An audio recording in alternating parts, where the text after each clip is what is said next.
ድግስ እንደግስ ግን ከምንም አይነት ስራ በፊት መገልገያ እቃዎችን እናጥባለን።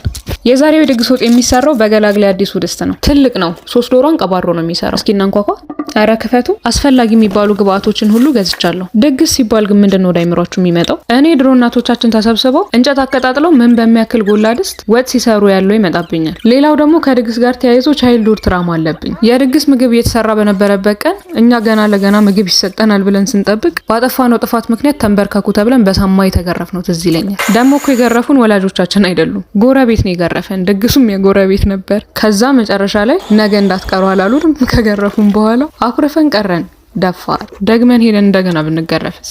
እዚህ ጋር ለራሴ የሚሆን ትንሽዬ እንቁላል ሰርቼ እየበላው ነው፣ ለሚጠብቀኝ ስራ አቅም እንዲሆነኝ። የምንሰራው ቀይ ወጥና አልጫ ስጋ ወጥ ነው። ይሄን ሞረድ ካገኘው በኋላ ስራዬ ሁሉ መሞረድ ሆኗል። ሽንኩርት ለመክተፍ መሞረድ፣ ነጭ ሽንኩርት ለመላጥ መሞረድ። አዲስ እረኛ ከብት ያስተኛ ነው ነገሩ። የቀይ ወጡ ስጋ ገብቷል። እየሰራው መሸናንት። ሽንኩርቱን ማብሰልና በርበሬውን ማሸት ረጅም ጊዜ ነው የወሰደው። ያው ታውቃላችሁ የድግስ ወጥ ላይ ለመፍጠን መሞከር፣ ጭምር ማድረግ የለም። ያ ሁላ ነገር እንዲከስር ካልፈለጋችሁ በስተቀር። ገና ካሁኑ ምን አይነት ኮሜንት እንደምጽፉ እየተሰማኝ ነው። 2 አይነት ወጥ ሰርተሽ የድግስ ወጥ ያለሽ ወይ የሚል ኮሜንት ሲጻፍ ይታየኛል። መልሴ አዎ ነው። በተወደደ ኑሮ 2 አይበዛም ወይ? አንድ አይበቃ? ይሄን የገላግሌን ድስት በመስቀል አደባባይና በሚሊኒየም አዳራሽ በተዘጋጀው ኤግዚቢሽን ታገኙታላችሁ። ወጣችን ደርሷል። እንዲህ እንደጎመጃችሁማ ሳትቀምሱ አታድሩም። በግማሽ እንጀራም ቢሆን አቀምሳችኋለሁ። ይሄን ይመስላል እንግዲህ። ስለ ሁሉም እግዚአብሔር ይመስገን። ይሄን ምግብ ስለሰጠን ስለረዳን። እስኪ ኑ ላጉርሳችሁ። ኧረ በሞቴ ስፖርተኛ ጫማ ሰቀለ እንደሚባለው በሉ እንግዲህ። እኔም ሻሼን ፈትቻለሁ። ምግቡ 10 ከ10